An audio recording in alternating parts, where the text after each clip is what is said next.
नमस्कार, मैं हूं आपके साथ सिद्धांत।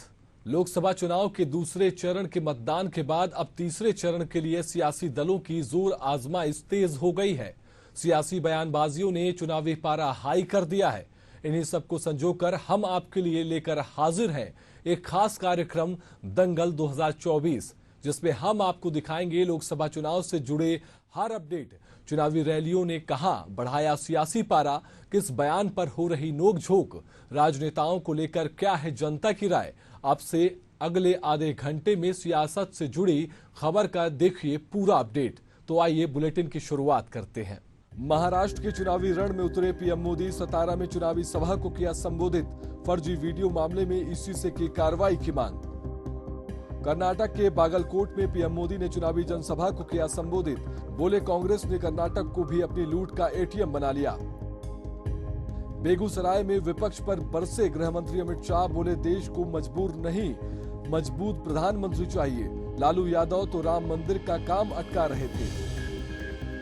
गुजरात के पाटन में बीजेपी पर बरसे राहुल गांधी। बोले बीजेपी के नेता खुलकर कह रहे, अगर चुनाव जीते तो इस संविधान को बदल देंगे, आरक्षण खत्म कर देंगे। राहुल गांधी का छत्तीसगढ़ दौरा। बिलासपुर में प्रत्याशी के समर्थन में किया प्रचार। बोले सरकार आते ही किसानों का कर्ज होगा माफ, एमएसपी का बनाएंगे कानून। लखनऊ में विकास रथ पर राजनाथ संग योगी आदित्यनाथ और धामी। लगातार तीसरी बार लखनऊ से भरा पर्चा। रोड शो में लगते रहे जय श्री राम के नारे। अमेठी से स्मृति ईरानी ने भरा पर्चा। मध्य प्रदेश के सीएम मोहन यादव रहे मौजूद। नामांकन के पहले रोड शो कर किया शक्ति प्रदर्शन। एटा में परिवारवाद पर अखिलेश यादव का पलटवार। बीजेपी कहती है हम सब यादव वाले हैं, पीडीए परिवार से घबराई भाजपा। पुरी लोकसभा सीट से संबित पात्रा ने भरा पर्चा। रोड शो कर दिखाई शक्ति। चुनाव प्रचार के दौरान बुजुर्ग महिला के साथ किया डांस। इंदौर में कांग्रेस को बड़ा झटका। कांग्रेस प्रत्याशी अजय बम ने नामांकन लिया वापस। दिग्गज नेताओं की मौजूदगी में बीजेपी में हुए शामिल। दंगल में बात करेंगे सबसे पहले दिग्गज नेताओं के नामांकन की, जिसमें बीजेपी के कई बड़े बड़े नेताओं ने नामांकन दाखिल किया। राजनाथ सिंह, स्मृति ईरानी और संबित पात्रा ने नामांकन पर्चा दाखिल किया। इस दौरान बीजेपी ने रोड शो के जरिए शक्ति प्रदर्शन भी किया। क्या है शक्ति प्रदर्शन के मायने, देखिए इस रिपोर्ट में।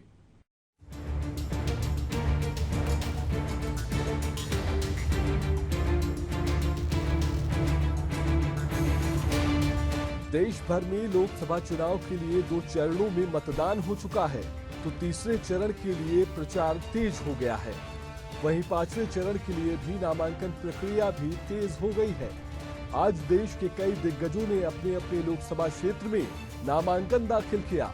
सोमवार को रक्षा मंत्री राजनाथ सिंह ने उत्तर प्रदेश की लखनऊ लोकसभा सीट से नामांकन दाखिल किया, तो स्मृति ईरानी ने चर्चित अमेठी लोकसभा सीट से अपना नामांकन भर दिया है।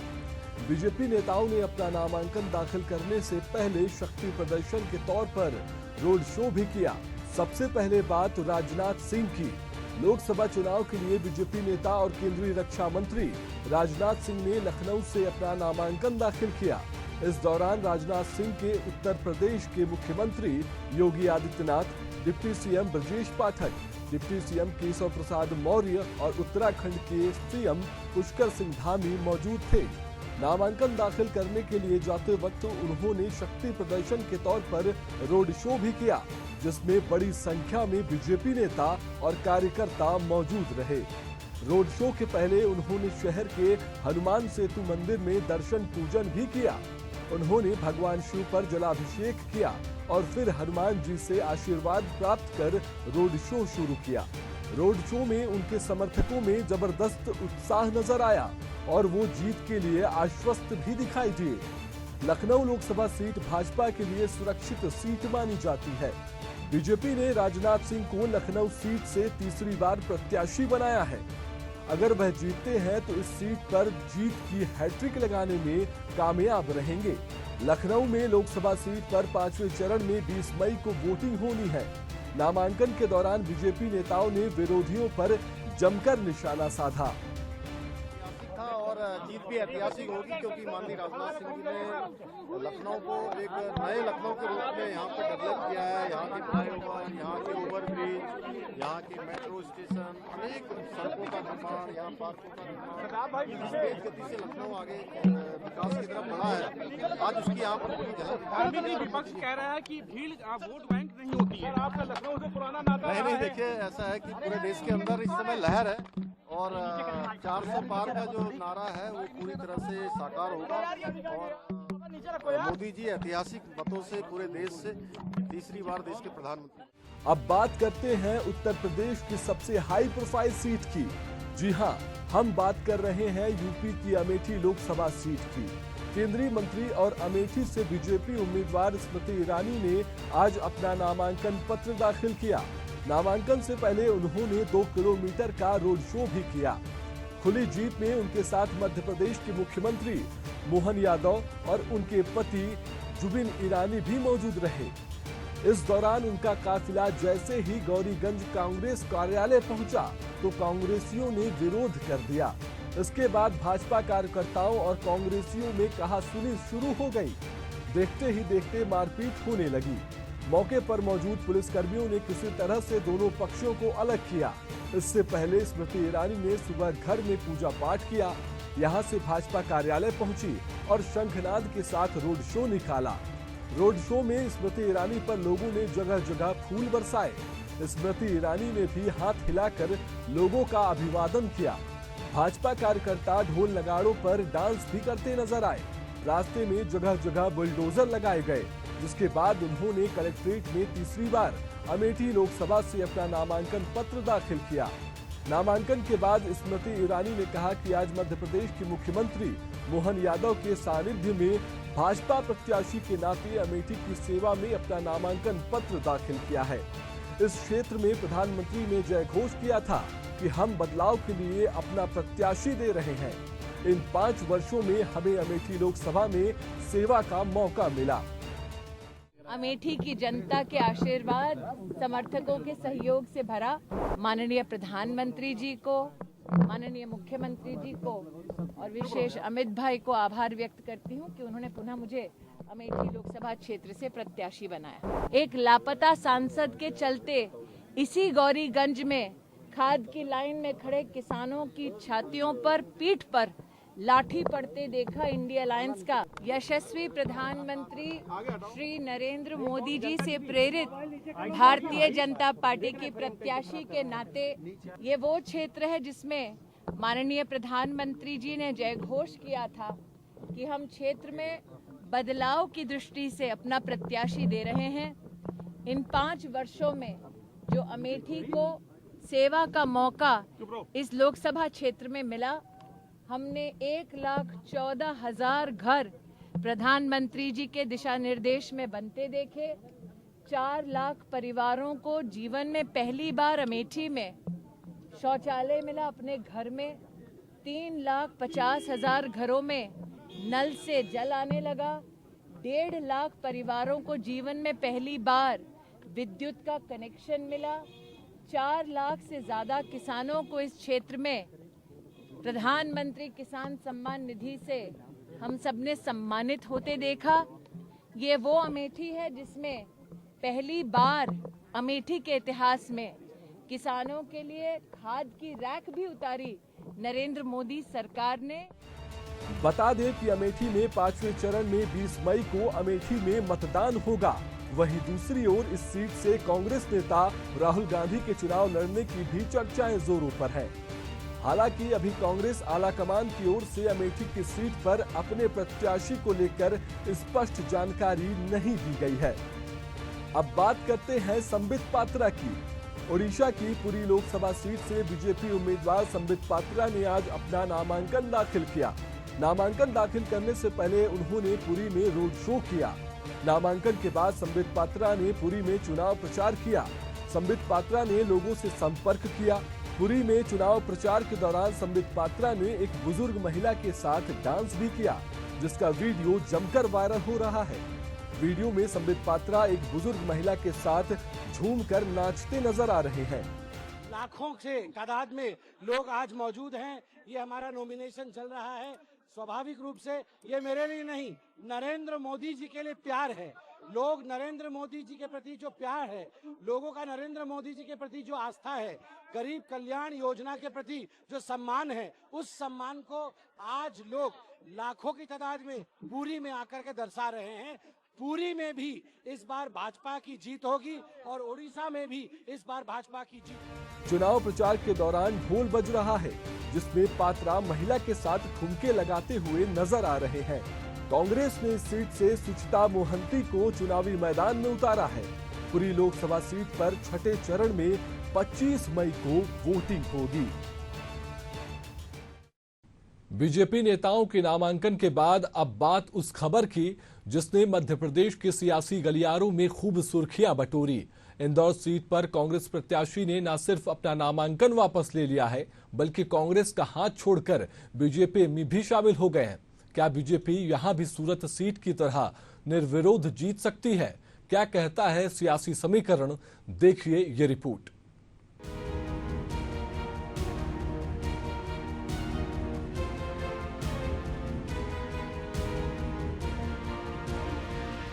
मध्य प्रदेश में कांग्रेस को एक और बड़ा झटका लगा है।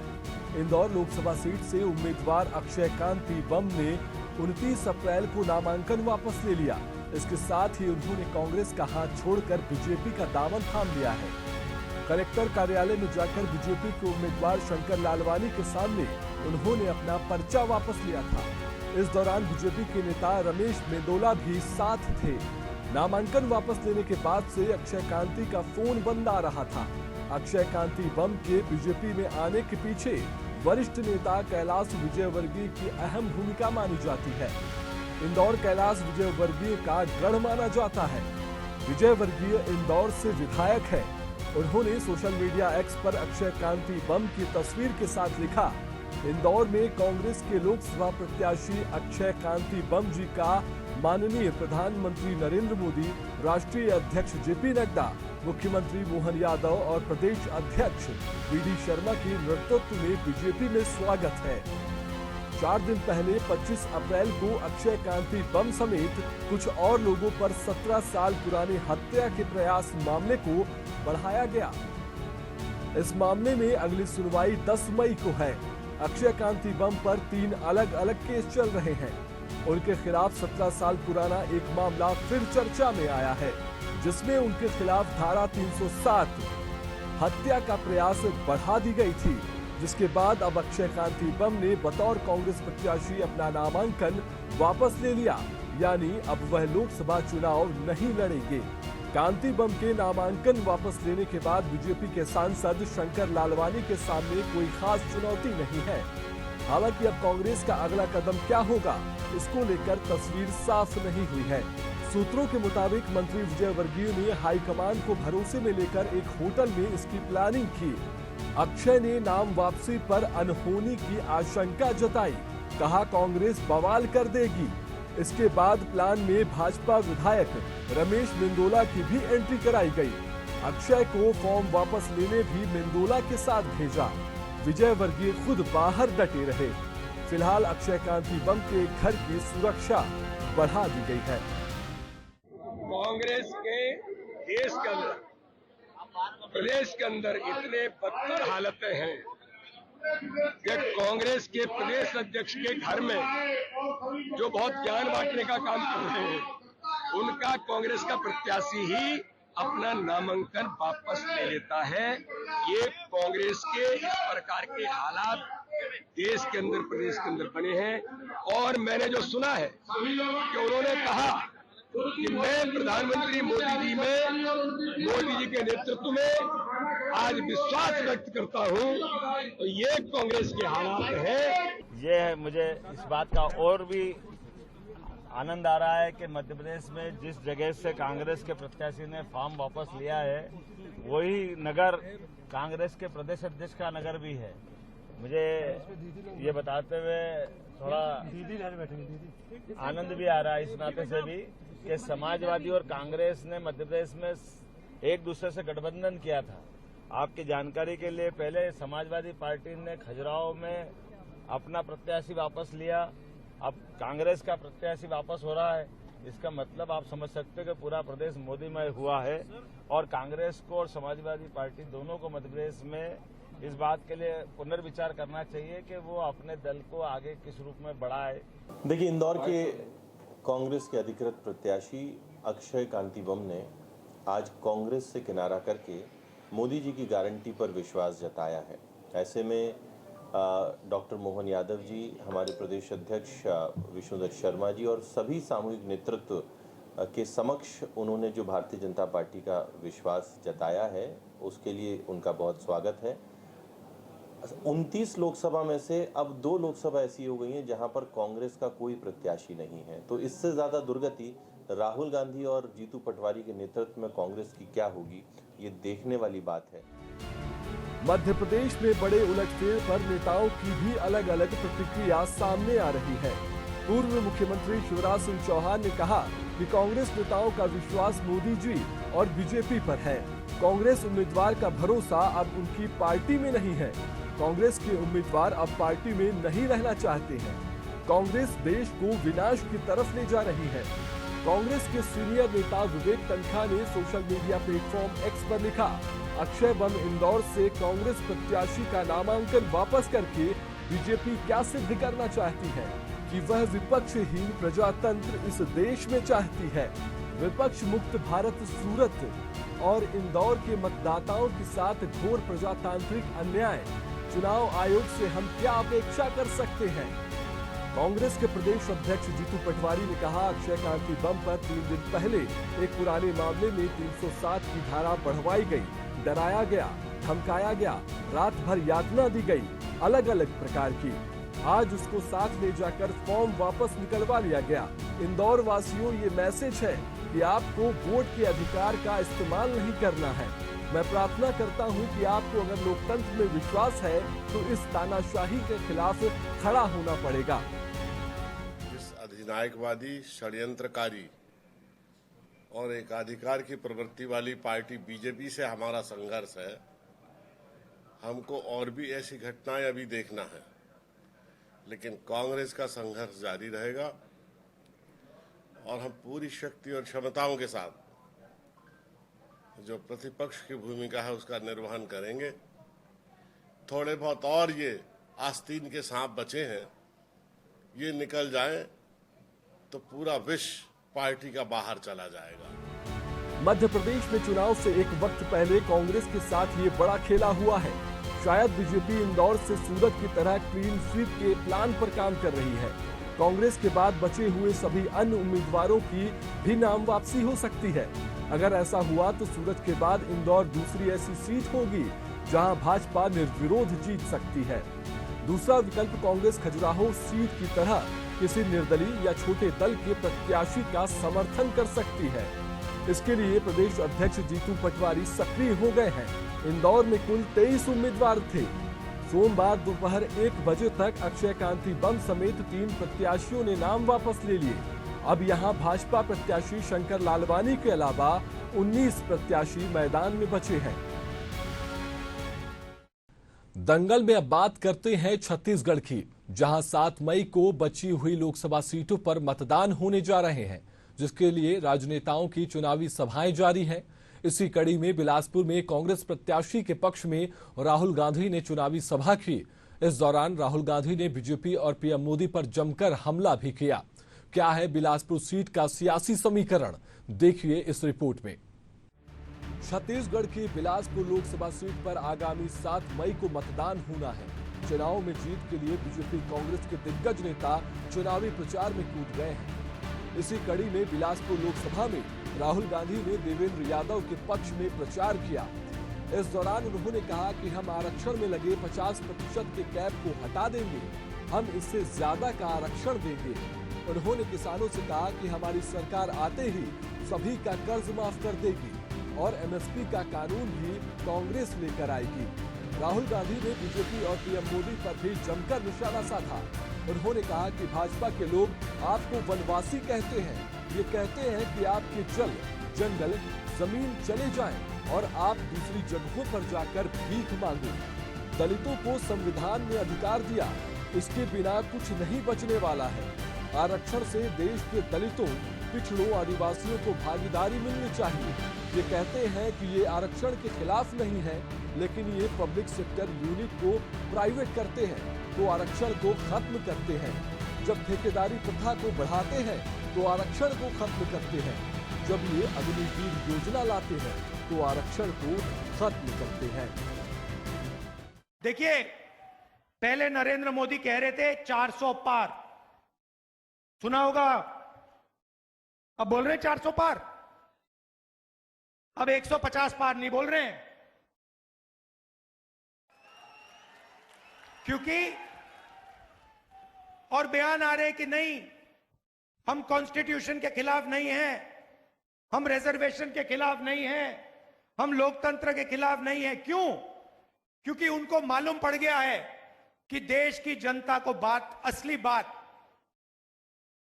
नब्ज पकड़ ली है देश की जनता ने कि ये लोग कॉन्स्टिट्यूशन को, गरीबों के अधिकार को जड़ से खोदकर फेंकना चाहते हैं। मैं चैलेंज करता हूं किसी भी बीजेपी के नेता को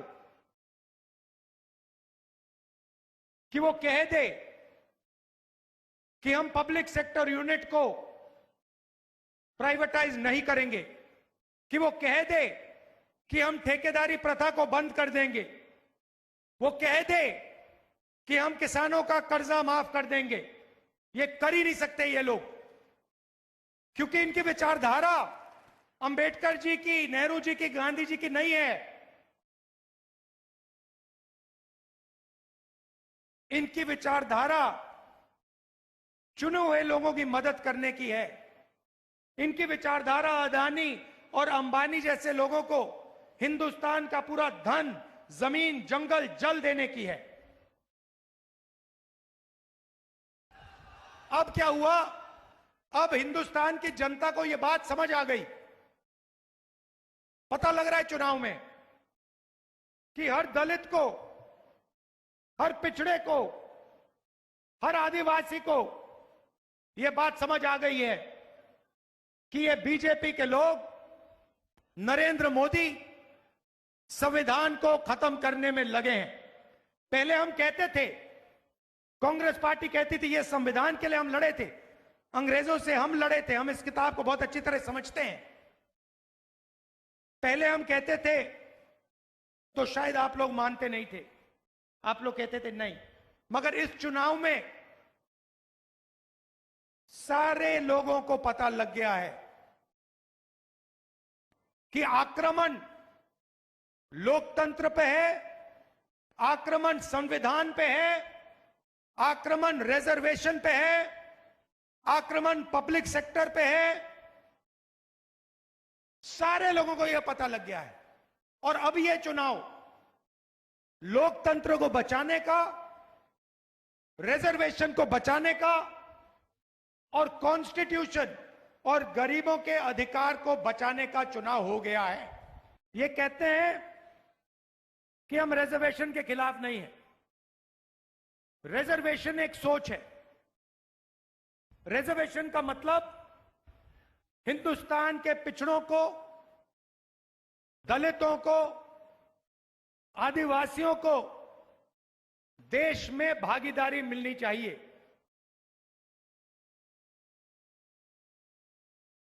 इन्होंने, देखिए, जब ये किसी पब्लिक सेक्टर यूनिट को प्राइवेटाइज करते हैं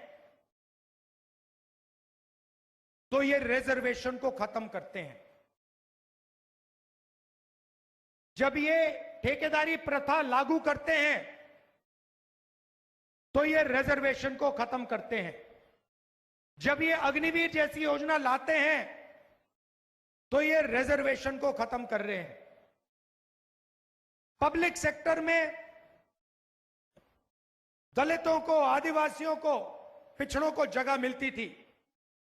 जैसे ही पब्लिक सेक्टर को प्राइवेट कर दिया जाता है, प्राइवेट सेक्टर में ना एक दलित को, ना एक आदिवासी को, ना एक पिछड़े को जगह मिलती है।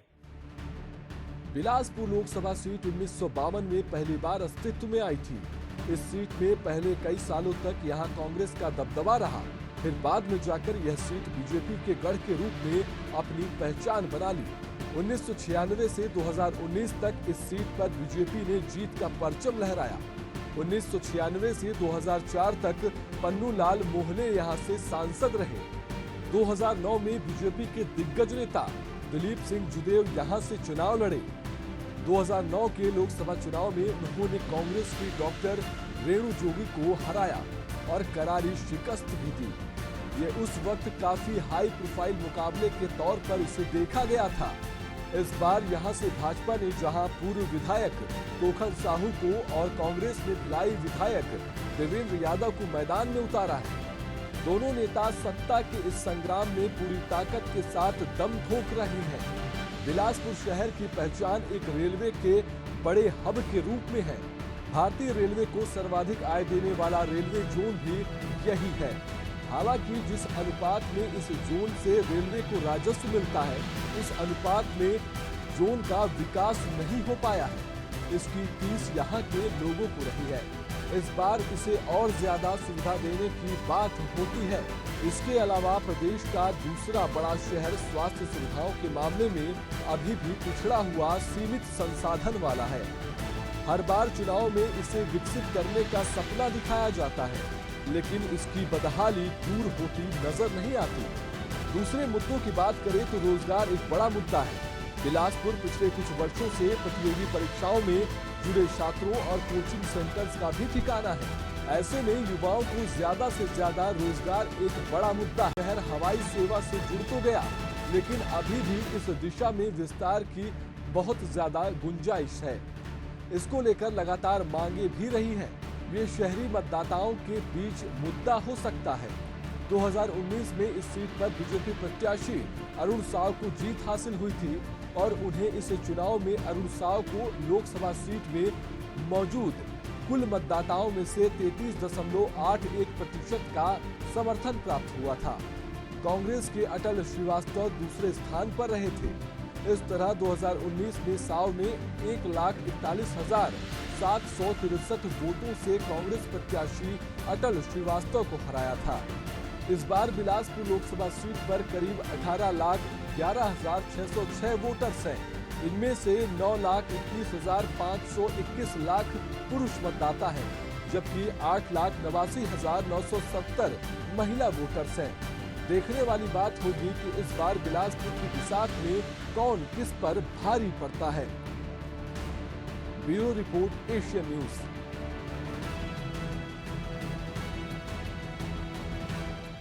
दंगल में आज के लिए बस इतना ही। कल एक बार फिर सियासी खबरों के नए अपडेट के साथ फिर हाजिर होंगे। तब तक के लिए मुझे दीजिए इजाजत। नमस्कार।